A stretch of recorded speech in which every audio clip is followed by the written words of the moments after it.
Di epilog 1 ini menceritakan sebagian besar kehidupan Yan Kun dan keluarganya setelah ia berhasil mendirikan kerajaan Dayan dan menjadi seorang kaisar. Nalan Hoye adalah putri kerajaan Hwaesong yang dinikahi Yan Kun sebagai permaisuri.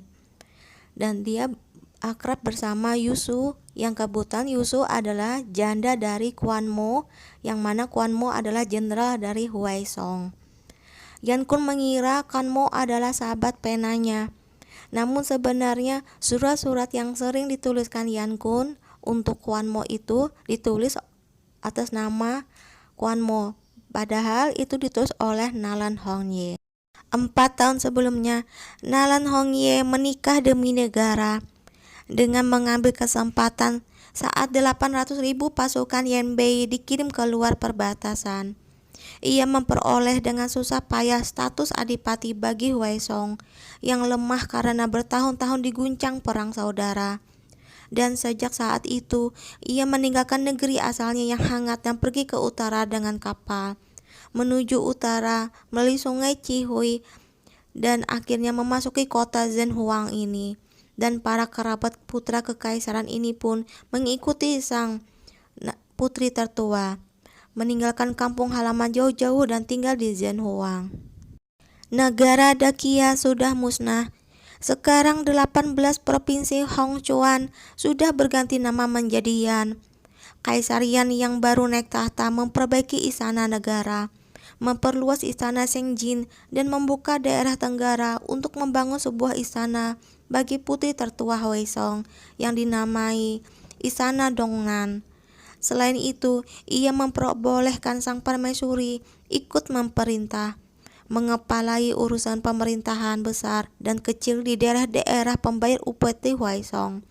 3 golongan pejabat Hwaesong di bawahnya pun tak usah melewati istana. Oleh karenanya, Istana Gononan juga disebut sebagai Istana Song Kecil. Hanya hampir 2 tahun, seiring dengan mundurnya kesehatan Hongye, Istana Dongnan pun makin lama makin sepi. Ayah Yusu dahulu adalah bawahan Hwaesong. Saat datang dan bersumpah setia, ia masih menteri yang menjadi sekor guru Istana Dongnan. Akan tetapi, beberapa tahun belakangan ini, menteri lama Hwaesong itu sedikit demi sedikit membaur ke dalam istana dan menyamakan kebijakannya dengan kaisar. Sedikit demi sedikit ia pun kehilangan kewaspadaan menteri dari negeri asingnya. Kali ini, ketika kembali datang ke Istana Dongnan, keadaan sudah begitu tenang, sehingga ia dapat mendengar suara dengkuran tenggoret musim gugur. Yan Kun sudah 5 tahun mendirikan istana, sama dengan amat banyak kaisar dari dinasti-dinasti sebelumnya. Istana belakangan ini pun perlahan-lahan menjadi ramai. Wanita-wanita muda cantik yang terhitung banyak yang mengalir ke dalam istana bagai air mengalir. Hanya sayang, walaupun sudah 4 tahun masuk ke istana, Nalan masih tak bisa melahirkan seorang anak pun. Selir-selir lain malahan sudah berkali-kali mengandung. Bahkan, adik perempuan Chen Yuan, selir Chen, sudah melahirkan sepasang anak kembar. Kedudukannya di istana belakangan ini sudah hampir menyamai dirinya, sang permaisuri, yang menarik diri dari pergaulan karena sakit ini. Dan Yan Kun sudah amat lama tak menginjak kakinya di aula Joyang ini. Sang surya perlahan-lahan tenggelam. Sang rembulan merayap ke pucuk pohon. Api sepasang lilin merah berkobar-kobar tinggi, memancarkan sinar yang berkilauan. Nalan sekarang amat kurus. Ia meringkuk ke di balik selimut brokat, bagai seekor burung yang kurus dan lemah, seringkali batuk-batuk dengan suara pelan-pelan. Mungkin sudah lama ia tak memikirkannya. 6 tahun yang lalu, di hari pertemuan persekutuan di gerbang itu, kabar tentang kelahiran pangeran kecil King Hai menyebar di seluruh dataran Kimeng. Karena ketika berada dalam kandungan ibunya, sang pangeran kecil terkena guncangan dan hawa dingin. Tubuhnya tak sehat, begitu dilahirkan, ia hampir meninggal sebelum waktunya. Setelah melahirkan, tubuh Ratu King Hai lemah, dan ia pun berada dalam bahaya. bagaimana Raja Qinghai mementingkan anak istrinya yang termasyhur di seluruh kolong langit. Dahulu ia bahkan rela mencapakan kesempatan emas untuk memperebutkan negeri dengan Yan Kun demi anak istrinya, apalagi sekarang. Qinghai segera mengumumkan bahwa mereka akan membayar selaksana uang emas untuk mencari tabib kenamaan saat itu. Kabarnya, kepandaian tabib Qingzhou dari Maoling amat cemerlang. Namun, ia sudah tua dan keras kepala. Ia menganggap Qinghai adalah tempat barbar dan tak mau meninggalkan tempat tinggalnya. Bertahun-tahun yang lalu itu, ternyata Raja Qinghai di saat persekutuan Yanbai dan Huai Song telah menang telak seperti itu. Berani keluar dari gerbang Cuwei hanya dengan membawa 3.000 prajurit pilihan. Bertempur di sepanjang jalan sampai ke Maoling, menculik tabib Qinghu, dan akhirnya menyelamatkan nyawa sang pangeran cilik dan Raja Qiuli. Hari saat kabar itu tiba adalah hari pertunangan dirinya dan Yan Kun. Surat pertunangan emas, sepasang bebek Mandarin merah tua, semuanya selaras dengan cita-cita yang sudah didambakannya sejak bertahun-tahun. Ia membuka surat pertunangan emas itu. Di bagian paling atas surat itu, Yan Kun menulis nama mereka berdua dengan tulisan tangan sendiri, Yan Kun dan Nalan Hongyi. Begitu bersama-sama sejajar, setiap goresan tangannya seakan menggambarkan garis besar setengah kehidupan mereka yang amat panjang. Jari tangannya menyapu burung hong berkepala putih. Surat pertunangan emas bersampul merah dan huruf-huruf kuno berlapis emas itu, lalu berhenti di 8 huruf tulisan tangan yang penuh kebahagiaan itu. Saling menjaga dan menemani untuk selamanya menyatukan hati. Jelas-jelas hanya dengan huruf yang amat sederhana, namun membuat matanya agak basah. Malam hari itu, mereka duduk di aula Hauhan untuk menyantap perjamuan kebahagiaan ganda. Di luar aula, sebatang pohon aprikot berbunga dengan semarak bagai lembayung senja yang merah menyala. Angin bertiup dan kuntum-kuntum bunga pun jatuh bagai hujan. Seluruh angkasa dipenuhi warna merah dan merah jambu yang berterbangan bagai hujan yang berwarna-warni. Yan Kun duduk di hadapan dirinya. Raut wajahnya tenang, mulutnya penuh basa-basi diplomatis. Perkataannya tak banyak, namun tak tercela, tak nampak tak sopan, namun juga tak terlalu akrab. Nalan beberapa kali hendak membuka mulut untuk mengungkapkan hubungan akrab di antara mereka yang sudah amat lama sembunyikan itu, namun dihentikan oleh ekspresi wajahnya yang acuh tak acuh. Tak lama kemudian, hari demi hari, sedikit demi sedikit menjadi senja. Yan Kun hendak langsung pergi, dan dirinya mau tak mau merasa agak cemas. Ketika ia baru hendak membuka mulut, pengawal pribadi Yan Kun mendadak berkata bahwa ada sebuah kabar penting. Yan Kun selalu bersikap tenang dan acuh tak acuh, namun saat itu raut wajahnya berubah. Ia langsung memerintah agar pasukan dipusatkan di Maoling. Tak peduli dengan harga apapun, Raja Qinghai harus ditahan di dalam gerbang selama sehari. Akan tetapi, sebelum sang pengawal melangkah keluar, ia justru berbicara dengan menahan pengawal itu. Matahari terbenam bersinar di wajahnya, sinarnya menyelimuti wajahnya, tangannya separuh menjulur, lalu berhenti dengan postur seperti ini, seakan hendak mengatakan sesuatu, namun akhirnya tak mengucapkannya. Bunga-bunga aprikot berterbangan di taman dan berjatuhan menuruni tanah. Lebih baik dibiarkan saja. Ia menurunkan tangannya dan kembali bersikap tenang seperti sedia kala. Dibiarkan saja.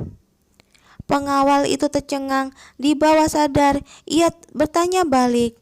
Mendengarnya, Yan Kun sedikit mengangkat ujung-ujung alisnya. Ia tak berkata apa-apa, hanya saja sinar matanya memutari wajah pengawal itu bagai sebuah air dingin yang tajam. Bruk! Dengan ketakutan pengawal itu berlutut di lantai, lalu segera mundur dan keluar. Langit sedikit demi sedikit menjadi gelap. Yan Kun berpaling, lalu dengan sangat enteng tersenyum pada Nalan. Ia mengambil sepotong rebung hijau dengan sumpit untuk Nalan, lalu berkata, Banyaklah makan rebung, baik untuk tubuh. Nalan sudah separuh hidupnya mengalami pasang surut dalam dunia politik. Ia sudah mencapai kesempurnaan dalam seni merawat tenaga dalam. Sambil tersenyum ia mengangguk. Banyak terima kasih yang mulia Kaisar Yan. Peristiwa ini tak lebih dari satu selingan yang amat kecil. Dalam sekejap mata, semua pelayan yang berada di tempat itu melupakan masalah yang remeh itu. Hanya Nalan yang terus mengingatnya. Senja hari itu, di tengah sinar matahari terbenam, dirinya dengan samar-samar seakan memahami satu hal. Hanya saja, untuk begitu banyak tahun setelahnya, ia selalu tak mau mengakuinya. Di bawah cahaya pagi yang temaram, ia seakan melihat bayangan itu. Ia tahu dirinya mungkin kembali sakit. Di sekelilingnya penuh orang. Ada orang yang menarik nelangannya dengan tak sabar menggoyang-goyangkannya, menggoyangnya hingga ia merasa agak nyeri. Ia mengerunyutkan keningnya, agak marah, hendak memarahi orang-orang yang tak tahu batas itu. Akan tetapi, tenggorokannya seperti tak mau mendengar perintahnya. Ia berusaha sekuat tenaga membuka mulut, namun seperti seekor ikan di dasar lautan. Ia membuka dan menutup mulutnya tanpa suara, sama sekali tak bernapas sedikit pun. Wen Yuan merasa cemas. Ia memarahi seorang Kasim kecil di sampingnya. "Kenapa Kaisar belum datang? Apa kau sudah pergi menyampaikan kabar?" Wajah Kasim kecil itu pucat pasi. Suaranya terseduh sedan. Sambil berlutut di lantai ia menjawab, "Kaki hamba sudah berlari sampai patah. Kabar pun sudah lama disampaikan ke dalam, tapi Selir Chen berkata bahwa Kaisar sedang tidur siang. Kalau ada urusan harus menunggu Kaisar bangun." "Tak masuk akal," Wen Yuan berkata dengan gusar. "Selir Chen berani sekali. Apakah ia berani bertanggung jawab atas masalah ini?" Wen Yuan sudah lama mengikuti Nalan dan juga berkedudukan tinggi. Ketika para pelayan melihatnya marah, mereka semua berlutut dan tak berani berbicara. Namun Nalan berpikir, Wen Yuan semakin lama semakin berani. Perkataan semacam ini pun berani diucapkannya. Kalau sampai ke telinga Selir Chen, jangan-jangan akan terjadi topan badai. Karena untuk sementara tak bisa berbicara, ia kembali memejamkan mata dan menenangkan pikiran, membuat para pelayan itu bagai cacing kepanasan. Selir Chen memang melakukan suatu tindakan yang agak tak pantas. Dengan mengandalkan keluarganya dan kedua pangeran, tindakannya semakin tak punya hati nurani. Namun, tindakannya hari ini adalah sebuah bencana. Tindakan tak bermoral ini membuktikan bahwa ia tak tahu tempatnya. Kelihatannya begitu tubuhnya sudah sehat, dirinya harus memberinya pelajaran. Kalau tidak, istana belakangnya begitu besar ini akan berbau busuk. Dengan kelelahan ia menghela napas. Ia merasa agak lelah, malas untuk berbicara. Keributan di sekelilingnya sedikit demi sedikit berlalu, dan ia pun kembali tenggelam dalam mimpi yang kelam. Selir Chen juga dikenal sebagai Chen Rongrong. Ia adalah adik sepupu Jenderal Besar Chen Yuan. Setelah negara Dayan menetapkan Zhenhuang sebagai ibu kotanya, untuk memenuhi istana belakang dan untuk merangkul menteri-menteri yang berpengaruh, Selir Chen dan beberapa nona putri menteri-menteri penting di istana bersama-sama masuk ke istana. Karena pengaruh sang kakak dan wajah jelita serta kepandaiannya sendiri, ia beberapa kali dipromosikan dan disayang oleh Kaisar, dan ia pun benar-benar berusaha keras. Tak lama setelah itu, ia melahirkan sepasang anak kembar bagi Yan Kun, dan kembali sekali lagi melompat menjadi yang pertama di antara ketiga selir kekaisaran. Kedudukannya hanya berada di bawah permaisuri. Pada dasarnya, ia adalah seorang wanita yang cerdas dan tahu diri. Hanya sayang, setelah dianugerahi penghargaan khusus beberapa tahun ini, tindak tanduknya semakin tak bermoral. Ketika berbicara pun sembrono. Kali ini Yan Kun tidur amat lama, sampai sang mentari senja semerah api dan bau harum dari dapur istana melayang-layang memenuhi sudut istana Jengjin. Ia baru dengan perlahan bangun. Kemarin malam, pos perbatasan mengirim laporan mendesak. Yan Kun semalaman tak memejamkan mata. Sekarang ia masih merasa agak pusing. Selir Cheng separuh berlutut di injakan kaki. Ia mengenakan pakaian sutra tipis berwarna kuning muda. Dengan menawan ia mempersembahkan secawan teh wangi pada Yan Kun, lalu dengan enteng berbicara tentang kejadian-kejadian menarik di istana.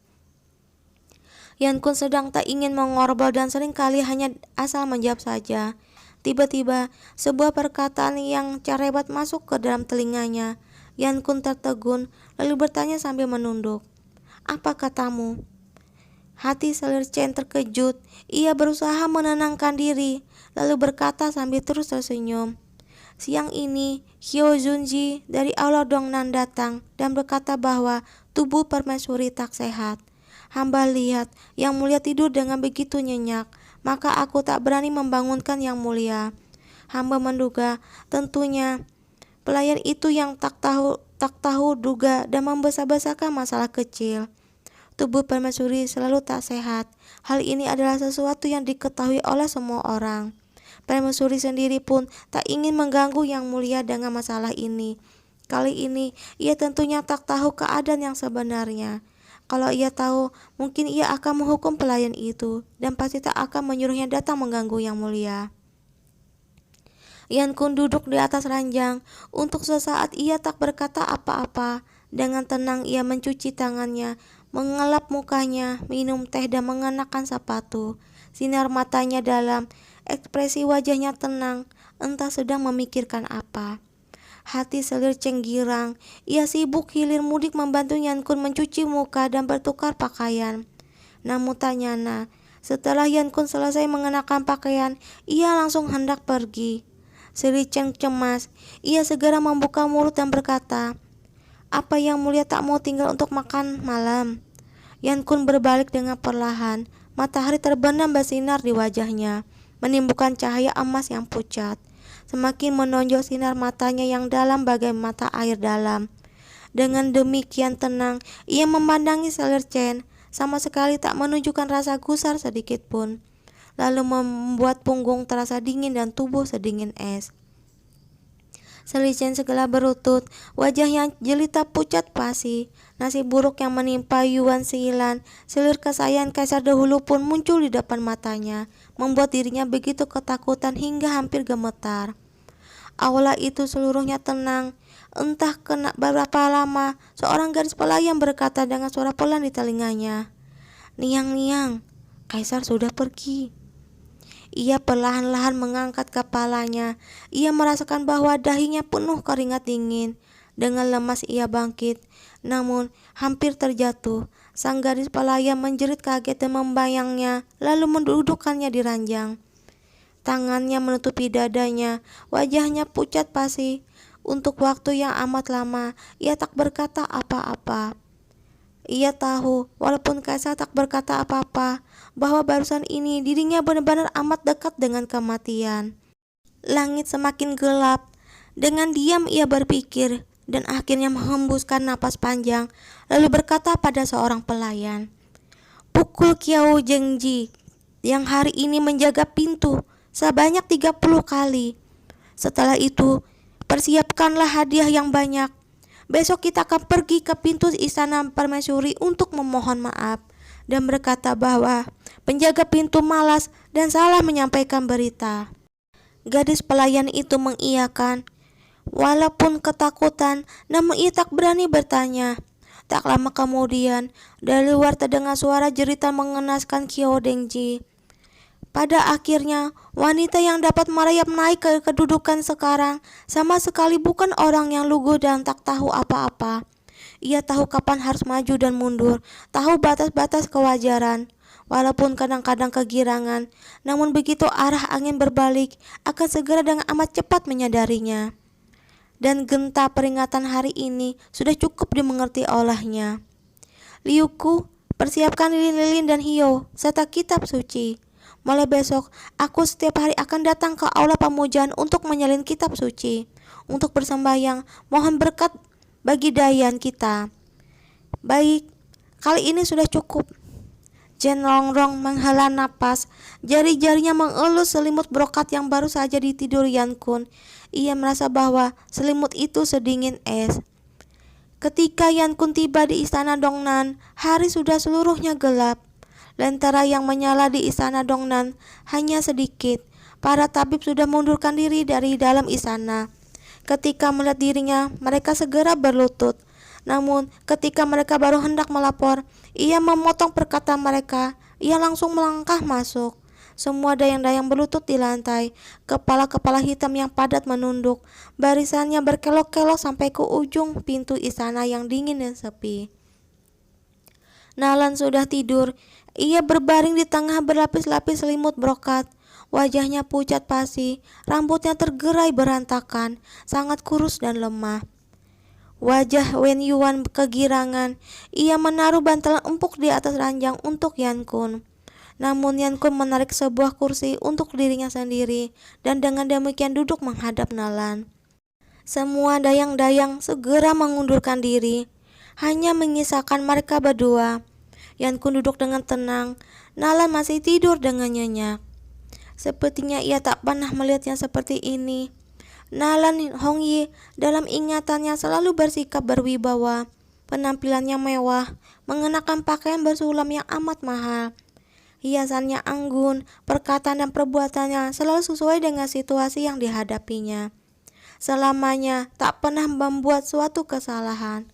Wajahnya selalu penuh menampilkan senyum yang asing, dipenuhi aura keluarga kekaisaran yang telah mendarah daging selama bertahun-tahun. Walaupun di malam pengantin, di ranjang ia sama sekali tak kehilangan keanggunan seorang putri kaisar. Tak pernah seperti sekarang, berantakan, pucat pasi, begitu kurus hingga tulang belulungnya seperti kayu bakar. Dia benar-benar kurus. Sekarang memandanginya, dirinya seakan tak bisa menghubungkannya dengan putri tetua yang cerdas dahulu itu. Waktu mendesak manusia, dalam sekejap mata sudah begitu banyak tahun. Yan Kun tak berkata apa-apa, hanya dengan tenang duduk untuk beberapa saat, lalu langsung pergi. Namun hal ini sudah cukup untuk membuat para pelayan di istana Dongnan kegirangan. Dengan kegirangan, Wen Yuan berlari masuk ke luar aula, mempersiapkan banyak sekali hal untuk menyambut kedatangan kaisar. Karena sebelum pergi, sang kaisar berkata bahwa besok pagi ia akan kembali datang untuk menjenguk sang permaisuri. Ketika pintu gerbang istana baru dikunci, Nalan membuka sepasang matanya. Ia kurus kering, rongga matanya cekung. Namun, sinar matanya masih tajam dan tenang, mengandung kemurah hati dan kecerdasan yang berasal dari pengalaman serta latihan selama bertahun-tahun. Kursi itu sudah ditaruh di atas ranjangnya, kosong melompong. Di atas kayu nanmunya diukir sepasang naga memperebutkan mutiara yang membawa keberuntungan dan lingkaran awan yang berpusar-pusar. Begitu banyak tahun belakangan ini, Nalan Hongyi, apakah kau tak merasa menyesal sedikit pun? Di bawah sinar lentera yang temaram, ia diam-diam menanyai dirinya sendiri. Akhirnya ia tersenyum hambar, lalu memejamkan sepasang matanya. Istana seperti sebelumnya. Hari demi hari berlalu, udara sedikit demi sedikit menjadi dingin. Tungku arang dinyalakan di dalam kamar, dan tubuh Nalan sama sekali tak nampak membaik. Setengah isi rumah sakit istana seakan berpindah ke rumahnya, tinggal di istana Dongnan. Sepanjang hari keluar masuk, mengalir tak henti-hentinya. Pagi-pagi hari ini adalah hari para pangeran kecil belajar. Yusu datang membawa anaknya Yong-er untuk menjenguk Nalan. Sambil membawa sedikit sarang burung dan ginseng, ia duduk di dalam kamar tidur yang hangat, menemani Nalan mengobrol.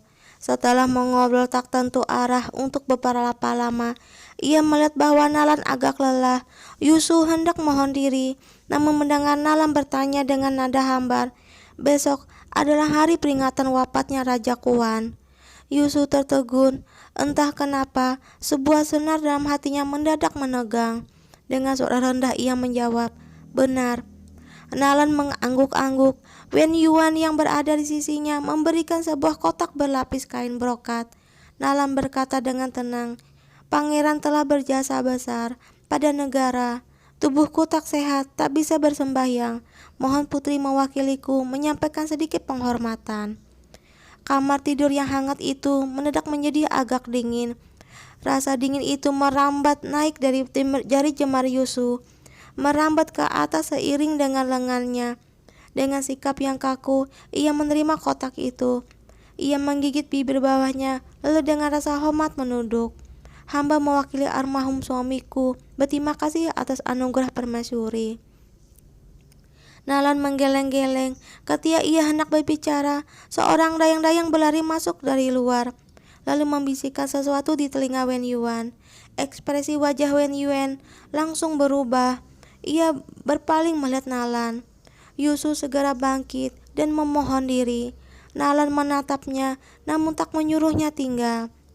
Sinar mentari di luar kamar menyinari segalanya. Telapak tangan Yusu penuh keringat dingin.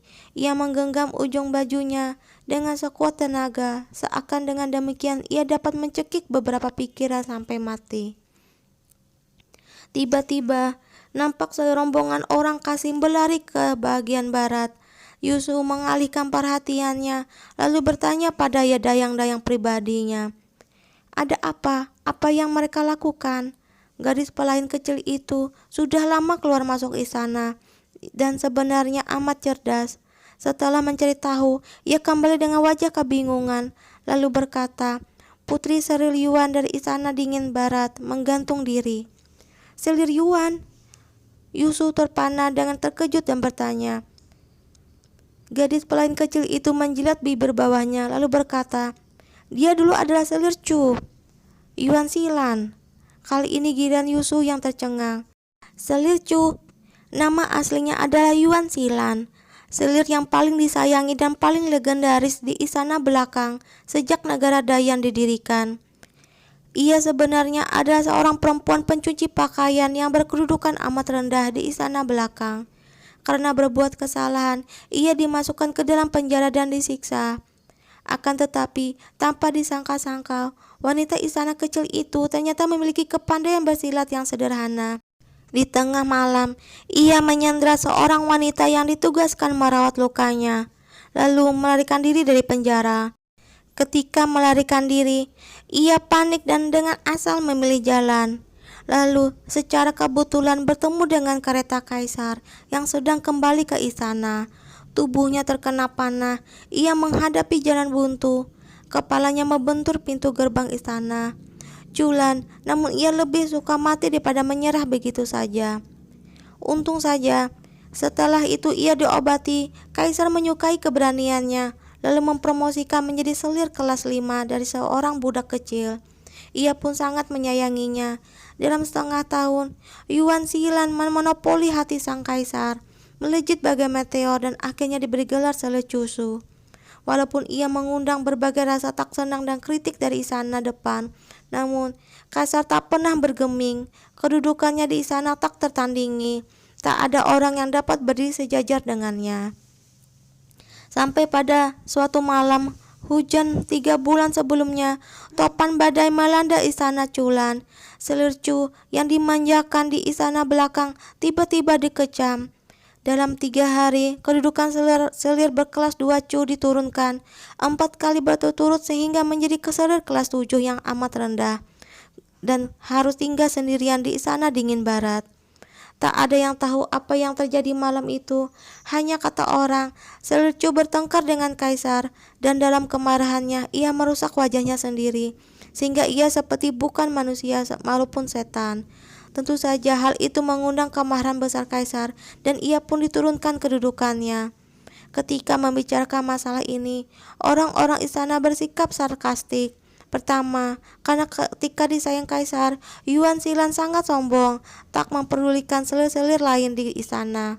Kedua, karena sejak dahulu kala, seorang wanita selalu melayani suaminya dengan wajahnya, sedangkan ia tak nyana sampai merusak wajah sendiri. Tentu saja ia tak akan mendapat simpati sedikit pun dari mereka. "Putri, putri!" Gadis pelayan kecil itu agak takut. Setelah dipanggil beberapa kali, Yusu berpaling lalu segera berkata, "Segera keluar istana." Setelah keluar dari gerbang kedua, kereta kuda berderit berhenti. Di kejauhan burung gagak berterbangan, angin dingin bertiup, berapa helai bulu hitam berjatuh dengan perlahan melayang-layang, lalu sedikit demi sedikit melebur dalam istana yang sepi itu. Ketika mendengar kabar bunuh dirinya Yuan Shilan, Nalan diam untuk waktu yang amat lama. Wen Yuan membawa para pelayan perlahan-lahan mengundurkan diri, hanya menyisakan sinar matahari yang jernih dan sunyi. Ia teringat ketika terakhir kalinya melihat wanita yang gesit dan ganas bagai salju dan es ini. Saat itu kepalanya dibalut berlapis-lapis perban. Walaupun lukanya tak terlihat, namun wajahnya yang berani masih dapat terlihat di balik bercak-bercak darah. Ia memandangi Nalan dengan tenang, lalu berkata dengan suara yang amat hambar, "Walaupun bukan aku, pasti kau." Nalan tersenyum dengan acuh tak acuh. Sebenarnya, dengan statusnya, ia tak seharusnya menemui seorang selir yang telah dicampakkan di istana dingin. Namun, dirinya masih datang juga. Oleh karenanya saat ini, menghadapi wajah yang selalu tak berbelas kasihan, ia bereaksi secara ekstrim. Ia hanya dengan tenang memandanginya, lalu menanyakan sebuah pertanyaan yang selalu disembunyikannya di dalam lubuk hatinya. "Walaupun bukan kau, kau juga tak usah begini. Masa kau tak tahu bahwa semua orang di istana ini mengharapkan agar pada suatu hari kau menjadi seperti ini? Siapa yang punya waktu berebut kedudukan dengan mereka?" Yuan Shilan tersenyum dengan amat dingin. Bekas irisan pisau di sudut mulutnya terlihat, nampaknya mengerikan dan aneh. "Aku hanya tak ingin menyanyiakan waktu untuk melindungi seorang lelaki yang tak mencintaiku." Nalan meneruskan bertanya, "Kalau begitu, bagaimana dengan perasaanmu terhadap Kaisar? Juga tak mencintainya?" Ekspresi Yuan Shilan mendadak berubah menjadi ganas. Dengan ganas ia berpaling lalu merendahkan suaranya dan dengan gusar berkata, "Aku tak menginginkan orang yang bukan milikku." Di bawah sinar lentera istana Dongnan yang terang benderang, Nalan mengenakan pakaian brokat bersulam. Ia bersandar di punggung kursi, tersenyum dengan diam. Benar-benar tak menghendakinya, juga tak mencintainya. Kalau benar seperti yang dikatakannya, kenapa ia merusak wajahnya sendiri demi seseorang yang tak memperdulikannya? Dan kenapa penuh penyesalan di tengah kesunyian, dan setelah itu memutuskan hubungan dengan menyambut maut? Sebenarnya hanya seorang yang masih berada di puncak masa mudanya dan yang sebenarnya masih lugu dan keras kepala yang dapat bertindak sesukanya dan tanpa mempertimbangkan sedikit pun seperti ini. Kalau dirinya membunuh diri dengan tak bertanggung jawab, harga apa yang akan dibayar oleh orang tuanya dan keluarganya nanti? Istana belakang ini ada tempat yang begitu menakutkan, dapat membuat seorang menjadi gila, dapat membuat seorang gadis muda mengiris-iris wajahnya sendiri, lalu dengan enteng berkata, "Kalau harus mati, biar mati saja." Ia mengira bahwa tindakan bunuh dirinya dapat membuat orang itu menyesal dan menyalahkan diri sendiri, dapat membuat orang itu selamanya mengingat dirinya. Tapi ia tak tahu bahwa di istana yang begitu besar ini, hidup dan matinya tak lebih dari seberkas kembang api yang amat singkat, kecuali menjadi seorang yang digosipkan oleh para selir istana.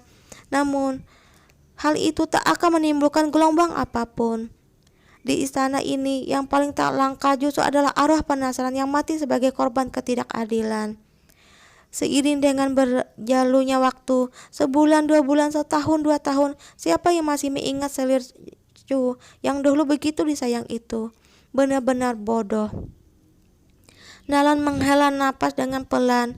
Dengan mengandalkan gelar seperti itu, ia dapat memperoleh kemuliaan dan kemewahan seumur hidup. Ditambah lagi dengan wajah dan sifat yang persis seperti itu, tak sulit baginya untuk monopoli Yan Kun untuk seumur hidupnya. Hanya sayang, ia tak punya pikiran dan ambisi seperti itu. Wen Yuan berdiri di ambang pintu. Tangannya mengusung sup obat yang baru diseduh. Ia memanggilnya dengan suara pelan. "Niang, Niang." Nalan dengan enteng melambaikan tangannya, menyuruhnya masuk ke dalam, menerima sup obat itu, lalu menyendok dan memasukkannya ke dalam mulutnya. Obat yang begitu pahit, namun ia seperti sedang makan sup saja. Dahinya sama sekali tak berkerut. Wen Yuan memandanginya di sampingnya. Di atas baki itu, ia juga meletakkan sebuah mangkuk kecil berisi gula-gula. Bibirnya bergerak-gerak, namun tak berkata apa-apa. Sampaikan titahku. Yuan bersifat mulia, penurut dan baik hati. Sekarang telah wafat karena penyakit ganas. Aku menganugerahkan gelar Huiren kelas 6 kepadanya. Ia akan dimakamkan di makam Selir Barat. Hadiahkan 1000 keping emas kepada keluarga ibunya. Dan berikan jabatan istana pada kakak lelakinya. Kementerian Keuangan agar bertindak dengan mempertimbangkan keadaannya. Wen Yuan tertegun. Ia memandang Nalan dengan tak paham. Benar, putri tertua memang memiliki kewenangan untuk membicarakan urusan pemerintahan dan juga mempunyai kekuasaan untuk mengangkat 4 kelas pejabat di wilayah Waisong. Akan tetapi, sekejap ia sakit, ia sudah menyerahkan kekuasaannya selama 2 tahun lebih. Sekarang, ia melakukan hal ini demi seorang selir kecil yang berdosa. Apakah hal ini pantas? Akan tetapi, Nalan tak memberinya penjelasan, hanya terus berkata, akhir-akhir ini, Kaisar bekerja keras mengurus negara. Kabar tentang berpulangnya Yuan belum diberitahukan kepadanya. Sampaikan perintah ini ke seluruh istana, bahwa semua harus menjaga mulut mereka masing-masing. Wen Yuan segera mengangguk mengiyakan. Aula besar itu kembali menjadi sunyi. Perkataan yang baru diucapkan itu sepertinya membuat Nalan cukup lelah. Ia berbaring lalu menggosok-gosok pelipisnya dengan jari-jari tangannya. Keningnya agak berkerut. Kereta kuda berjalan dengan perlahan di jalan raya, melintasi jalan-jalan kota yang ramai, melewati kerumunan orang yang ramai, keluar dari tembok kota Zhenhuang, lalu dengan perlahan berjalan ke arah tenggara. Suara ribut sedikit demi sedikit menjauh. Gunung-gunung hijau diselimuti salju. Rumput liar berayun-ayun, langit mendung, kadang-kadang sekawanan angsa liar terbang, memperdengarkan pekikan pilot dengan tenang melintasi angkasa. Yong Er bersandar di dada Yusu, mengantuk di dalam kereta. Suasana menyenangkan dan hangat. Tirai katum sangat tebal, menahan hawa dingin dari luar. Yusu memeluk anak itu dengan perlahan menepuk-nepuk punggungnya. Tanpa terasa, mulutnya menyelandungkan lagu kanak-kanak yang didengarnya semasa kecil. Waktu berjalan dengan begitu lambat, namun jalan yang mereka jalani ini begitu panjang. Putri, depan ada kedai teh. Apa Anda ingin turun dan beristirahat sejenak? Jian Yu membawa para pengawal dari Wisma Pangeran Kuan mengikuti di samping kereta. Ia mengenakan mantel bulu yang tak mencolok. Sambil menggosok-gosok tangannya, ia menghampiri untuk bertanya. Tirai bergoyang-goyang, angin dingin menerpa wajah. Yusu mengeritkan kening. Ia mengangkat kepalanya untuk memandang langit, lalu berkata, lebih baik berjalan sedikit lebih cepat. Kulihat sepertinya akan turun salju. Jangan sampai kita terhalang di jalan. Oke teman-teman, sampai di sini dulu ya untuk hari ini. Kita lanjutkan lagi nanti. Assalamualaikum warahmatullahi wabarakatuh.